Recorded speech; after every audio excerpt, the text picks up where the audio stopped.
साथियों को नमस्कार। बहुत सारे मैसेजेस आते हैं, बहुत से लोग इसमें प्रसन्न भी हैं कि टेट मैंडेटरी का जजमेंट सुना दिया गया है, ये बहुत अच्छा है।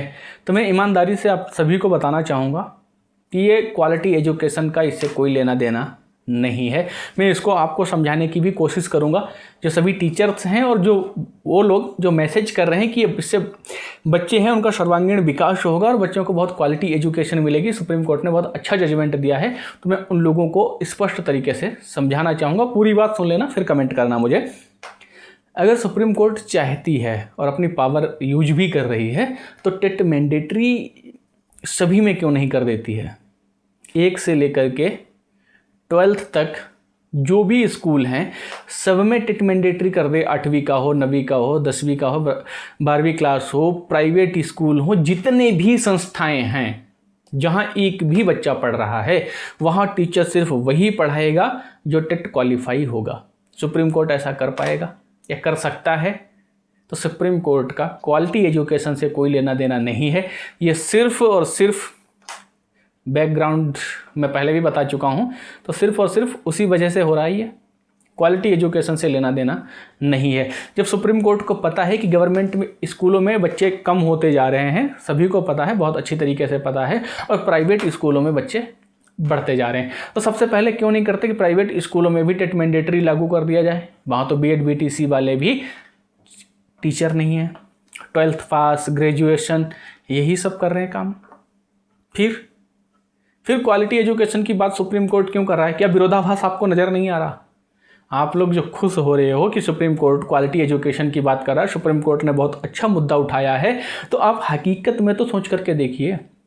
क्या सुप्रीम कोर्ट ये कह सकता है कि जो प्राइवेट स्कूल बच्चों को पढ़ा रहे हैं वो प्राइवेट स्कूल बच्चों से कोई भी फीस नहीं लेंगे? जो फीस होगी वो डायरेक्ट उनको गवर्नमेंट पे करेगी। भाई प्राइवेट गवर्नमेंट स्कूलों को भी तो सरकार इतने सारे संसाधन दे रही है, तो ऐसा भी तो कर सकती है प्राइवेट स्कूलों को भी फंडिंग सरकार डायरेक्ट कर दे, जिससे जो गार्जियन हैं, माँ बाप हैं, उन पे कोई लोड ना पड़े, वहाँ भी बुक फ्री कर दे। ऐसी चीज़ें कर सकती है सरकार के पास, कोई पैसे की कमी नहीं है, सरकार कर सकती है। उन सभी स्कूलों की सूची बना ले जिनको मान्यता दे रखी है, और उन स्कूलों में साफ नोटिस लगा दिया जाए बाहर कि यहाँ पे अभिभावक जो हैं, माँ बाप हैं, वो एक भी पैसा नहीं देंगे। ये सारे स्कूल सरकार ने क्या किए हैं, अडॉप्ट कर लिए हैं, सरकार ही इनका सारा खर्चा उठाएगी और वहाँ पे सारे टेट क्वालिफाइड टीचर लगा दीजिए। सुप्रीम कोर्ट ऐसा आदेश दे सकता है, और जो हकीकत में सबके लिए हितकारी होगा कर सकता है? नहीं। दूसरा पॉइंट समझिए कि सुप्रीम कोर्ट ने जब कह दिया है, साफ साफ कह दिया है कि क्वालिटी एजुकेशन या अयोग्य शिक्षकों को कह दिया है, जो गवर्नमेंट शिक्षक हैं, जो पहले से पढ़ा रहे हैं। पहली बात तो यह है कि सुप्रीम कोर्ट में जज बनने के लिए क्या मैंडेटरी है, क्या कोई स्पेशल एग्जाम होता है? तो नहीं होता है, वो एक्सपीरियंस के आधार पर बनते हैं, और यहाँ एक्सपीरियंस के आधार पर टीचर को बाहर किया जा रहा है। मतलब ये दोहरी राजनीति सुप्रीम कोर्ट सामने सामने देख करके भी गलत को गलत और सही को सही नहीं बोल रहा है। आपने कभी सोचा? सटीक विश्लेषण करूंगा मैं, कोई ऐसा नहीं है कि किसी का पक्षपात नहीं करूंगा कि मैं टीचर्स को सपोर्ट करता हूं, ठीक है, लेकिन मैं आज एकदम सटीक विश्लेषण करूंगा, बराबर पलड़े में दोनों को रख देखूंगा, जिसकी कमी होगी मैं उसको गलत बोलूंगा। आप देखिए। अच्छा चलिए ठीक है, मान लिया अयोग्य टीचर हैं, सुप्रीम कोर्ट ने भी ये कह दिया, हमने भी मान लिया कि सारे टीचर अयोग्य हैं भाई, जिन्होंने टेट क्वालिफाई नहीं किया है। प्राइवेट स्कूल हैं, चलिए उनका भी कोई पॉइंट लेना देना नहीं है, गवर्नमेंट स्कूल पे ही सिर्फ हम आ जाते हैं। सुप्रीम कोर्ट के इस जजमेंट को ही हम आधार बना लेते हैं। सुप्रीम कोर्ट के पास सारी पावर हैं, और हमारे देश के जो 4 स्तंभ हैं उसमें सुप्रीम कोर्ट भी आता है। न्यायिक व्यवस्था हमारी आती है, सबसे पहले संसद आती है, उसके बाद न्यायिक व्यवस्था, मीडिया आती है, और उसके बाद सरकार आती है जो गवर्नमेंट होती है। संसद जो हमारी होती है वो है, मीडिया है, सरकार है, और हमारी न्यायपालिका है। न्यायपालिका में सुप्रीम कोर्ट का सबसे सर्वोच्च स्थान है। सुप्रीम कोर्ट ने यह कह दिया है कि टीचर वो अयोग्य हैं जो टेट क्वालिफाई नहीं है, ठीक है। तो अब क्या कर सकते हैं कि 3 साल का जो टाइम दिया गया है, इन 3 साल में वो अयोग्य शिक्षक ही स्कूल में पढ़ाएंगे। भाई आप बताइए, मैं नहीं कह रहा हूँ, आप बताइए कि अयोग्य शिक्षक ही पढ़ाएंगे? जिनकी 5 साल से कम सर्विस बची है वो अयोग्य शिक्षक ही 5 साल पढ़ाएंगे? क्यों? इन 5 सालों में क्या कोई बच्चा पढ़ेगा नहीं? आपको ऐसा नहीं लगता है कि जजमेंट एकदम सही तो नहीं है? ऐसा लगता है कि जजमेंट ये ज़बरदस्ती थोपा जा रहा है, ज़बरदस्ती जजमेंट दिया गया है? आप एक बार ईमानदारी से सोच करके देखिए कि ये जो 3 साल हैं इन 3 साल में मान लीजिए बहुत से टीचर्स ने टेट क्वालिफाई कर लिया, लेकिन जो टेट क्वालिफाई नहीं कर पाएंगे वो भी तो स्कूल में पढ़ाएंगे, और वो जो पढ़ाएंगे स्कूलों में तो वो 3 साल बच्चों का भविष्य फिर क्या होगा, और जो 5 साल पढ़ाएंगे उनका क्या होगा। सुप्रीम कोर्ट ऐसा भी तो कर सकता था कि जो एक एग्ज़ाम करवा देता, सभी राज्यों को बोलता है कि एक साथ ही एक एग्ज़ाम होगा, 1 से 8 की जो बुक हैं, 1 से 8 की बुक हैं, 1 से 5 पीआरटी के लिए, 6 से 8 जूनियर के लिए, इनसे प्रश्न छांटिए, आपको जो बुक्स में अच्छे लगते हैं, जो टॉपिक अच्छे लगते हैं उनसे प्रश्न बनाइए। इनके लिए जो टीचर पहले से पढ़ा रहे हैं, इन टीचर्स के लिए ओरल एग्जाम कर दीजिए, डायरेक्ट आकर के आप प्रश्न पूछ लिए भी, ऐसे से बोल करके आप एक रिपोर्ट बनवा सकते थे कि कौन कौन से शिक्षक योग्य हैं, कौन कौन से नहीं हैं, या लिखित में भी एग्जाम आप करवा सकते थे। इनके लिए अलग से शर्तें आप सेट कर देते, क्योंकि आप ऐसा तो नहीं कर सकते ना कि एक 50 साल का व्यक्ति और एक 25 साल का बच्चा, आप इनमें समानता ला रहे हैं, मतलब ऐसा कैसे यार। आप जजमेंट को एक बार ध्यान से देखिए और सुनिए, पूरा अपना ईमानदारी से विश्लेषण कीजिए किसी भी पक्ष को बिना लिए। क्या आप ऐसा कर सकते हैं ताकत में 50 साल 55 साल का एक व्यक्ति, एक 25 साल का लड़का, उनमें आप किस तरीके से कंपेयर कर रहे हैं, किस तरीके से आप उनमें तुलना कर रहे हैं। कंपैरिजन ऐसे तो नहीं होता है, कंपैरिजन के लिए बहुत सारी चीज़ें होती हैं भाई। आप देखिए जब कुश्ती भी लड़ी जाती है तो यहाँ तक देखा जाता है कि वजन बराबर है कि नहीं है। अगर आगे पीछे वजन है तो उस कैटेगरी में वो पहलवान कुश्ती नहीं लड़ सकता। आपने ऐसा कैसे कह दिया कि वो 50 साल 55 साल का व्यक्ति 25 से 30 साल के बीच के बच्चे के साथ एग्जाम देगा, उसी सिलेबस का देगा। ऐसा नहीं लगता है कि एक तरीके से ज़बरदस्ती अन्यायपूर्ण तरीका है कि इसका विरोध नहीं होना चाहिए? 100% इसका विरोध होना चाहिए। जो गलत है वो गलत है। अगर आपको टीचर्स की क्वालिटी से कोई लेना देना है तो आप उनको चेक करवा लीजिए।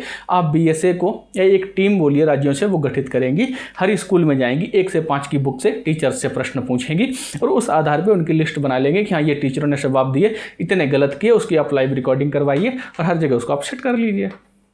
अलग से उनका एग्जाम करवा लीजिए। जिनकी सर्विस बचती है, मान लीजिए अभी कोई 45 साल का है और वो उसमें फेल हो गया, तो 62 साल उसकी रिटायरमेंट की एज है। इस दौरान उसका जो भी उसकी सैलरी बनती है उसकी वो उसको सैलरी पे कर दीजिए और उसके बाद उसकी पेंशन सेट कर दीजिए। तो टीचर को भी प्रॉब्लम नहीं होगी और बच्चों को भी योग्य शिक्षक मिल जाएगा। टीचर को भी प्रॉब्लम नहीं होगी क्योंकि उसको तो 62 साल की रिटायरमेंट की एज की पूरी सैलरी मिल गई, उसके बाद उसको पेंशन मिल रही है और सुप्रीम कोर्ट के ये हाथ में है। सुप्रीम कोर्ट ऐसा कर सकता है। सरकार के पास किसी खजाने की और किसी धन की कमी नहीं है। अगर शिक्षक आएंगे भी 1 लाख 2 लाख 5 लाख भी शिक्षक अगर ऐसे आएंगे, किसी की 5 साल सर्विस बची है, किसी की 10 साल सर्विस बची है, तो उनकी जो सर्विस बची है उस दौरान जो भी उनका पैसा बनता है वो उनको पैसा दे दीजिए और रिटायरमेंट के टाइम पे उनको पूरा काउंट करके कि 35 साल पे रिटायरमेंट उनको 62 पे ही आप दिखाइए। 62 पे उनको रिटायरमेंट करके जो भी उनकी फैसिलिटी फंडिंग बनती है, जो उनकी ग्रेजुटी या जो भी चीज़ें उनकी बनती हैं वो सबसे उनको सेट कर दीजिए। कोई टीचर भी विरोध नहीं करेगा, बच्चों को भी क्वालिटी एजुकेशन मिल जाएगी, रास्ता भी मिल जाएगा, आम पब्लिक भी प्रसन्न हो जाएगी और आपकी जय जयकार भी हो जाएगी। लेकिन हकीकत में सुप्रीम कोर्ट का जो जजमेंट है ये एक तरीके से दोहरा जजमेंट लगता है। ऐसा लगता है कि सुप्रीम कोर्ट के जो जिन जज ने ये जजमेंट दिया है उन्होंने थोड़ा सा जल्दबाजी की है, या फिर जजमेंट उनके हाथ में नहीं था, या उन्होंने ऐसा कोई जजमेंट था जो सिर्फ पढ़ करके सुना दिया और जिससे उनका कोई बहुत दूर दूर तक कोई लेना देना नहीं था। ईमानदारी से आप लोग खुद सोच करके देखिए, जो टीचर हैं, इन टीचर हैं, जो भी टेट क्वालिफाइड टीचर्स हैं, मैं सबके बारे में बात करूंगा, और जो आम पब्लिक है जो कमेंट्स करती है कि टेट मैंडेटरी कर दिया गया, बहुत अच्छी बात है, तो ऐसा तो हर भर्ती में कर देना चाहिए, हर सेक्टर में कर देना चाहिए जितना भी है, कि 10 साल या 15 साल या 20 साल के बाद एक ऐसा टाइम सेट कर दीजिए जब उस पर सभी को चेक किया जाए और जो कोई अयोग्य है उसको हटाया जाए। अगर ऐसा गवर्नमेंट चाहती है, लेकिन देश में, अपने देश में किसी भी जजमेंट में, किसी भी काम में पारदर्शिता नहीं है। पेट्रोल पंप पे आप पेट्रोल लेने जाते हैं, वहाँ भी आपको ट्रांसपेरेंट पाइप नहीं मिलता है, जबकि आपने हजारों रिपोर्ट ऐसी देखी होंगी जिसमें घटतौली नापतोल की कमी से शिकायतें आती हैं, लेकिन ऐसा कभी सरकार ने ऐसा एक्शन नहीं लिया। हर डिपार्टमेंट में, यहाँ तक कि आप मान करके चलिए कि अगर कोई शिक्षक बनना चाहता है, जो भी बीएड बीटीसी करके, अगर उस पर एक FIR हो जाए, फेक FIR हो जाए, वो पूरे जीवन सरकारी शिक्षक नहीं बन सकता।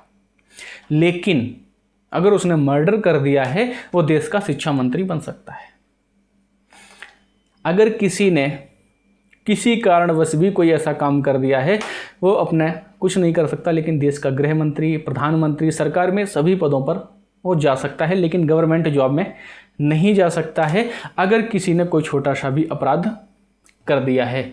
अब आप बताइए, एक मान लीजिए एक टीचर ही है, एक टीचर है, वो एक छोटा सा कोई अपराध उसने पहले कर दिया था तो वो गवर्नमेंट टीचर नहीं बन सकता, लेकिन अगर कोई देश का मंत्री इस बड़े लेवल पे है और वो उस अपराध किया हुआ है तो वो तो पूरे देश को भुगतना पड़ रहा है, पूरे देश को भुगतना पड़ेगा ना।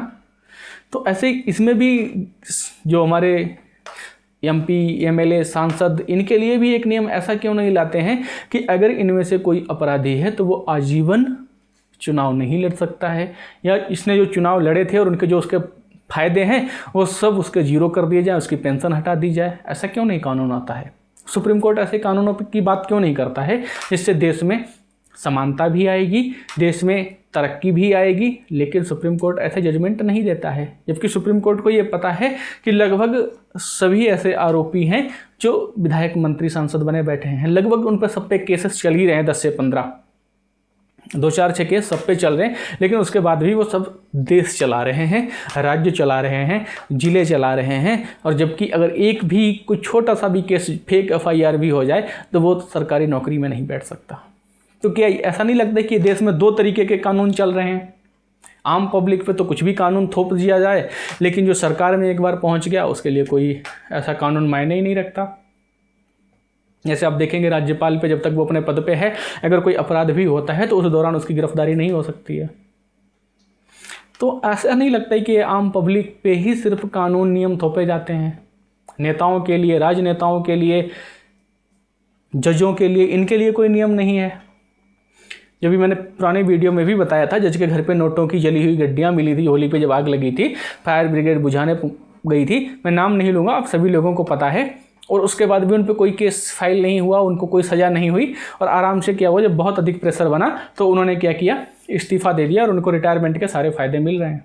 आप गूगल सर्च करके देख लीजिए कि अगर कोई जज ऐसा करता है तो क्या उसको सरकारी फ़ायदे मिलेंगे? तो उसमें साफ लिखा सारे सरकारी फ़ायदे उसको, वेतन, भत्ते, पेंशन जो भी होगी वो उसको सब कुछ मिलेगा।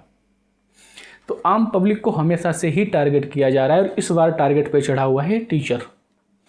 हर तरीके से टीचर को परेशान किया जा रहा है, हर तरीके से, जबकि सारे काम अपर ID हो, जितने भी हों, BLO काम हो, जनगणना का काम हो, क्योंकि टीचर ये दिमाग में बैठ गया है कि सबसे आरामदायक कुर्सी है वो टीचर की है, सबसे आलसी अगर कोई है तो वो टीचर है, ये दिमाग में बैठ गया है। और जब तक ये दिमाग से नहीं निकलेगा तब तक टीचर ऐसे ही टारगेट किया जाएगा, क्योंकि आम आदमी के दिमाग में अगर कोई चीज़ एक बार बैठ जाए तो उसको निकालना मुश्किल होता है, लंबा समय लगता है। और क्वालिटी एजुकेशन का मैंने पहले भी बहुत सारे वीडियोज में बताया था, टेट का कोई लेना देना नहीं है। इसके लिए आपको फर्स्ट क्लास से पहले की जो एजुकेशन है उसके बारे में सोचना पड़ेगा। जो प्राइवेट स्कूलों में आप देखते हैं कि play group, nursery, LKG, UKG जो क्लासेस होती है, इंग्लिश मीडियम सिलेबस है, ये गवर्नमेंट स्कूलों में ये पैटर्न लागू करना पड़ेगा। जितना जल्दी हो सकता है उतना जल्दी लागू करना पड़ेगा, नहीं स्थितियाँ ये आ जाएंगी गवर्नमेंट स्कूल धीरे धीरे बंद हो जाएंगे, ये सेक्टर निजीकरण की तरफ बढ़ जाएगा। क्योंकि इसमें दोषी तो शिक्षक को ठहरा दिया गया है, लेकिन हकीकत में जो हमारी शैक्षिक संरचना चल रही है वो दोषी है कहीं ना कहीं। अब 10th का जो एग्ज़ाम था आप सभी लोगों को पता है, मायावती के शासनकाल में या कल्याण के शासनकाल में जो 30 से 32% मार्क लाना मुश्किल पड़ गया था लोगों को, लेकिन अब वही देखिए आपको हर सब्जेक्ट में 20 नंबर का प्रैक्टिकल आपका ऐड कर दिया गया है, अर्थात आप किसी को फेल नहीं करेंगे। अगर कोई होता भी है तो आप किसी को फेल नहीं कर सकते, उसको अगले क्लास में पढ़ाएंगे। बेक एग्जाम में बहुत सारी ऐसी सहूलियत मिल गई है, अध्यापक किसी को मार नहीं सकता, अध्यापक का डंडा छीन लिया गया है। तो पढ़ाई के लिए, शिक्षा के लिए शिक्षक ही दोषी नहीं है, बहुत सारी चीज़ें दोषी हैं। इसके लिए पूरा बेसिक से लेकर के ऊपर तक का सेटअप चेंज कीजिए एक बार, उसके बाद आप देखिए पुराने शिक्षकों के पढ़ाए ही लोग, विदाउट टेट क्वालिफाई पढ़ाए हुए शिक्षकों के ही लोग अच्छी अच्छी पोस्टों पे हैं, भारत में ही नहीं ये विश्व में भी हैं। लेकिन टारगेट सिर्फ शिक्षकों को किया जा रहा है, तो इनको टारगेट करना बंद करे सरकारें, आम पब्लिक इनको टारगेट करना बंद करे, इनको वो सम्मान इनका वापस दिया जाए। जो अयोग्यता का ठप्पा लगाया गया है वो हकीकत में अयोग्य नहीं है। उन्होंने BEd BTC उस समय किया था जब लोगों को अच्छे से हिंदी पढ़ना भी नहीं आता था। आज के आधुनिक ज़माने में आकर के अगर आप उनसे पूछेंगे कि जैसे मोबाइल ही चलाना है, तो नॉर्मल जो पुराने शिक्षक हैं मोबाइल सही से नहीं चला सकते। जबकि आजकल का बच्चे अगर 5 से 8 साल का है तो मोबाइल चला रहा है, क्योंकि उनके समय में वो चीज़ें थी ही नहीं, तो इसलिए वो उन चीज़ों में अपडेट नहीं थे। लेकिन अगर किसी अध्यापक के पास मोबाइल है तो वो भी अच्छा खासा उसको चला रहे हैं। अगर उनके घर में किसी ने उनको बता दिया ऐसे करना है, तो वो भी अच्छे खासे से मोबाइल चलाने लगे हैं या चलने लगेंगे। तो इसके लिए तरीका यही है, अगर सरकार को लगता है कोई टीचर ऐसा है तो सरकार उसका क्या करे, ट्रेनिंग करा दे 3 महीने की, जो वैसे भी होती रहती है। हर टीचर लगभग ट्रेनिंग करता रहता है, साल में उनके प्रोग्राम्स होते रहते हैं। डिस्ट्रिक्ट लेवल पे डाइट पे उनके कुछ ना कुछ ट्रेनिंग प्रोग्राम चलते ही रहते हैं। तो सरकार अलग से भी कुछ ऑनलाइन व्यवस्था कर सकती है। सरकार से प्रार्थना है, मोदी जी, योगी जी जो भी हैं उनसे सबसे प्रार्थना है, आप मुखिया हैं, घर के भी मुखिया हैं, इस देश के भी मुखिया हैं, तो ये 25 लाख प्लस परिवारों की समस्या है। आप इस पर अमेंडमेंट लाएँ, अध्यादेश लाएँ और सभी शिक्षकों को आराम दें। अगर आपको लगता है शिक्षकों में कहीं कोई प्रॉब्लम है तो उसके लिए उनको अपडेट करें, न कि उनको नौकरी से निकालें। बच्चों के भी हित में है, अच्छी बात है, बच्चों के हित में आप सोच रहे हैं। टेट सभी के लिए मैंडेटरी है अगर करना, तो अब आगे जो 2010 के बाद से जो लगे हैं सबको टेट मैंडेटरी है ही है। RT एक्ट जब से आ गया तब से लगभग मैंडेटरी है ही है। प्राइवेट स्कूल में भी सब में हर जगह टेट मैंडेटरी कर दीजिए, कोई विरोध नहीं करेगा। आप हर जगह टेट मैंडेटरी कर दीजिए। लेकिन जो पहले भर्तियां हो चुकी हैं, विदाउट टेट के जो भर्ती हो गए हैं, अब उन पे इस तरीके से कानून लागू करके उनकी जॉब को मत छीनिए।